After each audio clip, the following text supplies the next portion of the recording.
السلام علیکم دوستو. سپریم لیڈر آیت اللہ خامنائی جو کہ کل رات امریکہ اور اسرائیل کے حملے میں شہید ہو گئے، اللہ پاک ان کو جنت میں جگہ دے. آیت اللہ خامنائی کی جو سوانح عمری ہے، اگر اس کو دیکھا جائے تو 1939 سے لے کے 2026 تک کا ایک مشکل جو سفر تھا، جو دشوار سفر تھا، انہوں نے طے کیا.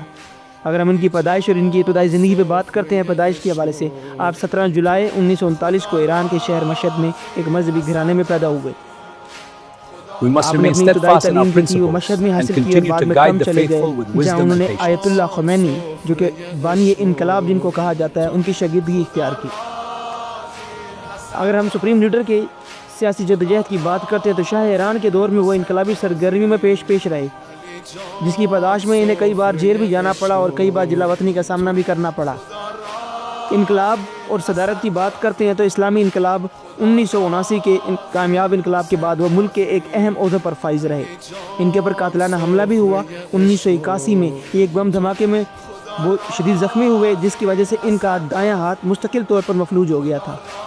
پھر یہ ایران کے صدر بنے. 1981 سے لے کے 1999 تک 2 بار یہ ایران کے صدر منتخب ہوئے اور ایران عراق جنگ کے مشکل دور میں ملک کی قیادت کی.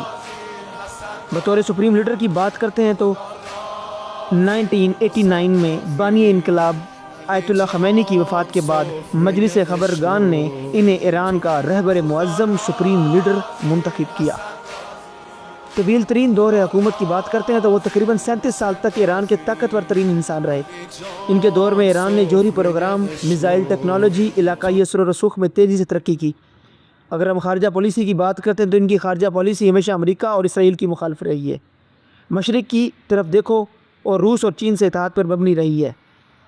ان کی وفات کی بات کرتے ہیں تو 28 فروری 2026 کو 1 مارچ 2026 کی درمیانی شب تہران میں ہونے والے حالیہ فوجی حملوں کے دوران، جو کہ امریکہ نے اور اسرائیل نے جو فوجی حملے کیے ہیں، اسی دوران ان کے دفتر کو نشانہ بنایا گیا اور یہ شہید ہو گئے.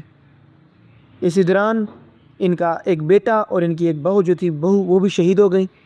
موجودہ صورتحال کو دیکھا جائے تو ان کی وفات کے بعد ایران میں 40 روزہ سوگ کا اعلان کیا گیا ہے اور ایک عبوری کونسل نظام حکومت چلا رہی ہے جب تک کہ نئے سپریم لیڈر کا انتخاب نہیں ہو جاتا. اللہ پاک سے دعا ہے اللہ پاک امت مسلمہ کو اپنی حفظ و امان میں رکھے.